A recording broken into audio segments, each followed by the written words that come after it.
What's going on, YouTube? I know it's been a long time since I made a video, but as you can see, I've been very busy and I have a ton of updates and stories to tell you guys about what's been going on with the car. So this is going to be a brief review of what I've done so far, what I've purchased so far, and for everything for drag racing. And so I'm gonna start with the car. So I want to say thank you and appreciate all the guys that are still subscribed to me and watching my videos. I know I've only been making small clips, but I've been really busy, like I said, and I'm gonna try to get into making reviews. Not really big on YouTube. I just want to share with everyone that's interested in this and what I'm doing. So, like I said, those that are new to the channel, this is a 2017 Scat Pack Charger. It's fully built.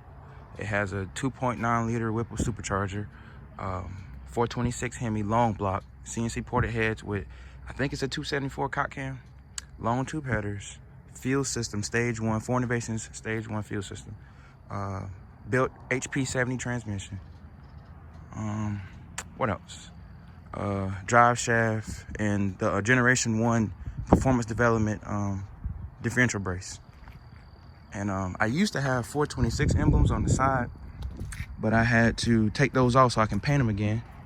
The paint started to fade away. I still have this one. It still looks pretty good. It's crooked though. I have to fix it. It's the supercharger on crooked too. And the 426 Hemi with the Scat Pack license plate. But yeah, guys, right now it's currently tuned and being worked on by OST Dyno in Pennsylvania.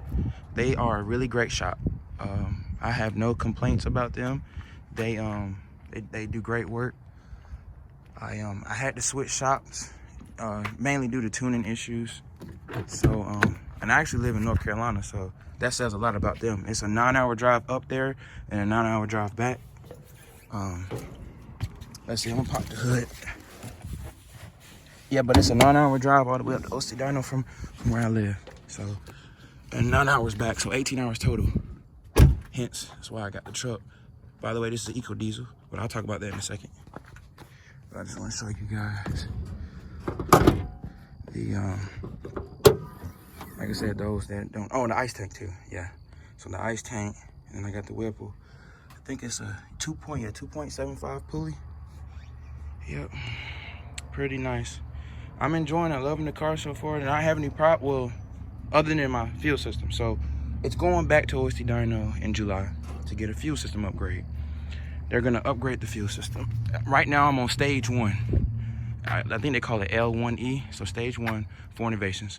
And I'm gonna upgrade to L3, stage 3, which they'll be able to turn up the boost a little bit more, give it more timing, and raise the shift points. Right now the car is shifting at max 5,600 RPM, which is really cutting power, plus the timing too. So once they raise the shift points and upgrade the fuel system, raise the shift points, I'll be able to push a little bit more horsepower. Right now I'm running 991 at 135, and it could be much better than that, but I have a stock rear end. That's about the only thing that's stock on this car is the rear end. The rear end is still stock.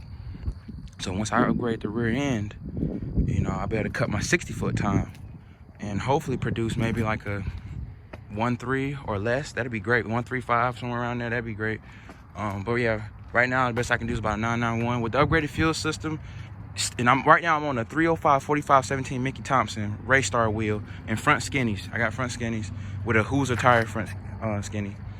And so once I upgrade the rear end, I should be able to run low 9s with the upgraded fuel system. Very low 9s, like maybe 9.1, 9.2. But the upgraded fuel system without the rear end and still with the 305, because I plan on upgrading to 315 50 17 Mickey Thompsons. So once I upgrade to 315 50 17s and upgrade the rear end, that's when I should cut a very low 9. And but once I upgrade the fuel system with everything else still intact, I should run maybe a 9.4, 9.5, and that's extremely fast for a Scat Pack. And I know there's this debate about, oh, you should have got a Hellcat. And I'm not gonna lie, after building this car, I realized that I should have got one, but I didn't think I could afford it at the time. They're really cheap now, especially used. So But I'm already fully invested in this, and it looks pretty good. I mean, I got to get a paint job, and my bumper is jacked up. Anyone that owns these cars, you're going to fuck up your bumper. Excuse my language, but, you know, this is my first. I had a 2015 Charger RT, but this is like my first sports car, muscle car that sits low. So, yeah, long two headers down there, too. Let me see if I can get them. Right there, there you go. I scrape those a little bit sometimes. But I don't really drive it that much. I got it at the end of 2016, and it has just a little over 14,000 miles. But yeah, I go in more of a review of the car. Just wanted to give you all the basics of everything that's been going on. I had to buy another supercharger over there, so I had to get another one. This is actually, I think, Gen 4. I had the Gen 3, had to upgrade that because the rotors got jacked up. I think it was installation, but I don't know. I didn't do anything to the car other than what it was built for. But what else can I show you guys? Also, I want to talk about trailer real quick. So this is a 3.5 ton car tilt trailer. It has hydraulics underneath, and it comes down with this lever. Once I pull this lever out, it'll come down. No more different ramps. I don't have to deal with U-Haul anymore. I was so blessed to have this trailer. I should have got a 5 ton, but it'll do just fine with this car. I don't plan on hauling anything else with it. I also just recently installed myself. I was surprised I did it because I'm not really much of a handyman. I'm trying to be, though. I'm learning. So I installed these tow hooks from TBA Machine. They make these tow hooks for Chargers and Challengers. So I don't have to hook around the let me see if I can get, oh yeah, right there. I don't have to hook around the tire anymore, which helps out a lot. I know a lot of people say you shouldn't hook around the suspension or the frame or whatever. If I can get it in there, it's hard to get that one, but it sits right underneath in the front. So you just hook those two, and it's pretty simple. Once you get the car right where it needs to be, pretty simple, pretty easy. I'll give you guys a cold start before I end the video. I think the hook got to be close to that, but also I want to talk about the truck real quick too. So I was like I said, I'm gonna go and review more of a depth review of each thing, the trailer. Well, not really trailer, this is the trailer, but the car and the truck, because there's a debate on whether or not you should have a heavy duty or light duty when towing. I don't tow that often other than to the drag strip, so I feel like this is perfect for me right now. It's a 2020 Ram Limited Eco Diesel right there. Eco Diesel. Gotta use diesel. Great fuel mileage. Hand calculated, I get 17 miles to the gallon. I don't have a lot of wind resistance. That's as high as the car gets. Now, if I had an enclosed trailer, it'd be much lower than that, but you know, it's been serving me right for the most part. Diesel. So you guys know it's legit. It's been serving me right, serving me good. I think this is fully loaded. The payload sucks, but it's I think it's like 1,200. But like I said, that's more than enough for this car. Whatever else I bring with me, pretty nice.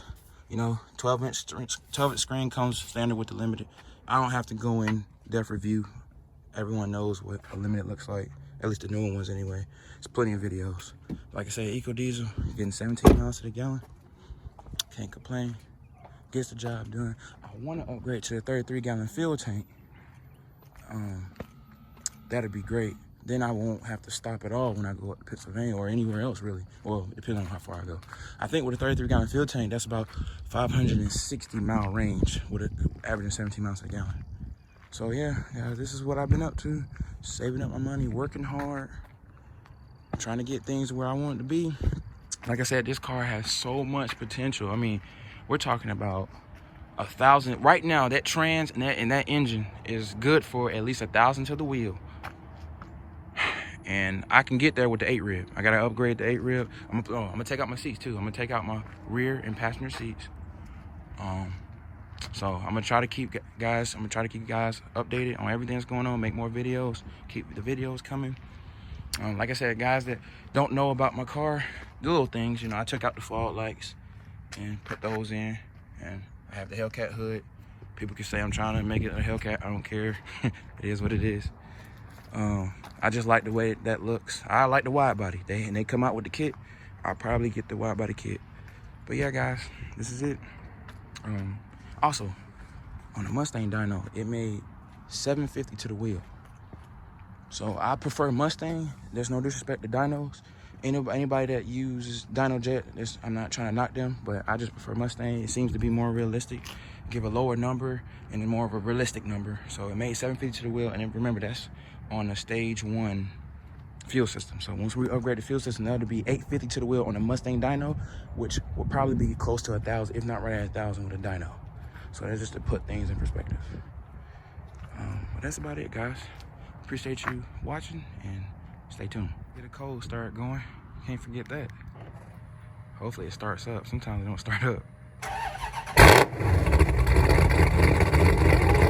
Probably gonna cut off. Let's see if it cuts off. Yeah, chop it.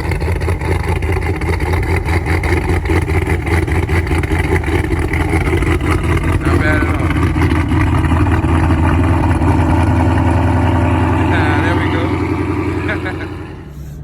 Making a right-hand turn.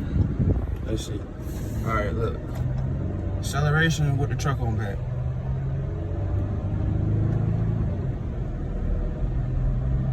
That's not bad for a little eco diesel. Getting up to speed with no problem. Stay under or right at 3,500 RPMs. Not bad at all. Not bad. This little eco diesel doing work. I still kind of want a 2,500, but I'm cool with the eco diesel for now. Giving a little bit of brake, going through the light to make sure. Coasting through the light. Everything's still good.